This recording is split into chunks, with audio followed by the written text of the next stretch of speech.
দাঁড়াও বউ, তোমার ছোট ভাই আসলে একসাথে রাখি পরিও। বাবু তুমি ঘর দেখো, আমি রাখি পরিয়ে আসছি। আচ্ছা বাবা। মা আমি কেন ওর জন্য ওয়েট করব? আমি তো চাচ্ছি ও যেন না আসে।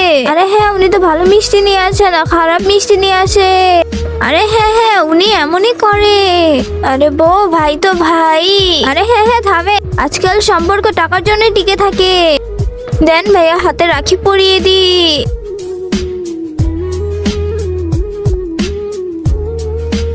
এরপর কি হলো ভিডিওটি দেখার আগে নিচে সাবস্ক্রাইব বাটনটি কেউ যদি সাবস্ক্রাইব করে তাহলে তার মা বাবা চিরকাল বেঁচে থাকবে, আর যারা লাইক করবে তাদের মনে আশা যেন পূরণ হয়। আর আমি দোয়া করে দিলাম। আরে মা দেখো, ওই যে মামা এসে পড়েছে। আরে আপদ কোথা থেকে আসলো? এই নাও, এগুলো ভিতরে রেখে আসো। আচ্ছা আম্মু। ভালো থাকো বাচ্চা। আরে ভাই আপনি এসেছেন? আমি ভাবছিলাম আপনি আসবেন না, এজন্য তাড়াতাড়ি রাখি পরিয়ে দিয়েছি। সবসময় তো আসি, এবার আসবো না কেন? আরে ভাইয়া আমি ভুলে। চুপ!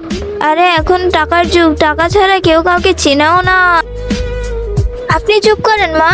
আরে বোন তুমি চুপ করো, আমি ভেবেছি সবাই টাকা খুঁজে, তুমি হয়তো খোঁজো না। এ নাও, তোমার জন্য শাড়ি এনেছি।